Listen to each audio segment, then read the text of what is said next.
Gawin nating espesyal ang paborito nyong kakanin. For today's video, magluluto tayo ng paborito nyong merienda na pwede ding ihanda sa paparating na fiesta. Tara, simulan na natin!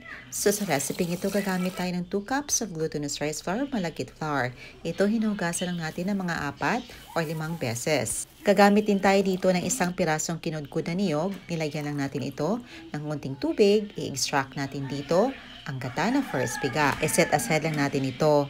At sa pangalawang piga naman, naglagay tayo ng tubig.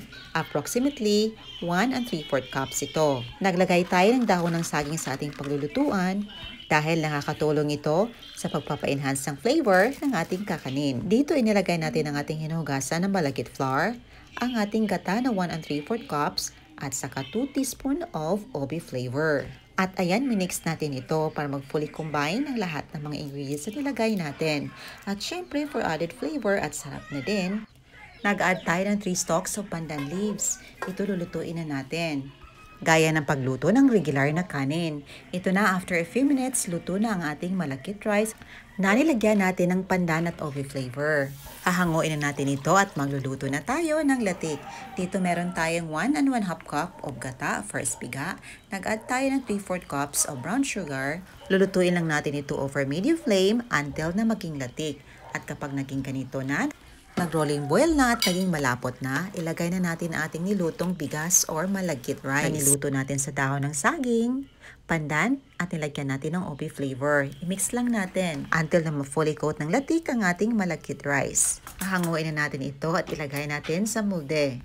Gumamit pala tayo dito ng 6x7 inches round cheesecake pan at nilagyan natin ng dahon ng saging as liner at pinahira natin ng oil ang gilid ng ating molde. Dito inilagay natin ang ating nilutong OB pandan biko. Ang bango talaga mga mommies kasi dalawang flavor ang pinaghalo natin, ang pandan at saka ang OB flavor. Dito gagawa tayo ng caramel toppings. Naglagay lang tayo ng 7 tablespoon of brown sugar, 1/2 cup of water, at hinayaan lang natin itong mag-boil until na maging caramel. Naglagay tayo ng 1 tablespoon of cornstarch at saka minix natin sa 3 tablespoon of water. Ilagay na natin ito sa ating caramel. I-mix hanggang sa ma-fully combine ang lahat ng mga ingredients at mag-thicken ang ating caramelized sugar. After na maging ganito na ang consistency niya, ibuwasan natin ang topping sa ating OB pandan biko. Set this aside para lumamig until na mag-harden ang top nito. While waiting mga mommies, magluluto muna tayo dito ng latik sa extra na gata na natira. Ito na-extract na natin ang gata at nag-harden na din ang topping ng ating OB pandan biko. Excited na talaga tayong i-unmold ito. Ang paggawa ng crusted caramel is nagdagdag flavor at may kunti tayong crunchiness na mangunguya sa ibabaw nito. Ito na, ina-unmold na natin mga mommies. At yung nagawa nating toppings, dinagdag natin sa ating OB pandan biko with crusted caramel. Ito na ang ating bagong kakanin na bongga sa sarap at flavor na din. Tikman na natin.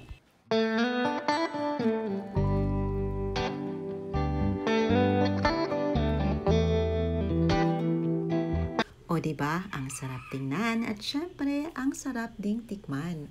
The best ito sa merienda at syempre pwede ding ihanda sa kung anumang okasyon. Best paired with coffee, tea, at kung anumang inumin na nakasanayan yung mga mommies. Kaya tara, tikman na natin. Ang sarap talaga ng kakanin na ito mga mommies. Nagpi-blend yung flavor ng pandan at OB na nilagay natin. Samahan pa ng latik at crusted caramel on top. Perfect talaga ang lasa at may crunchiness tayong mangunguya. Ayan lang po mga mommies. Hoping nyo subukan ang ating recipe. Thank you so much for watching. See you in my next vlog. God bless you all and stay safe everyone. Bye and enjoy!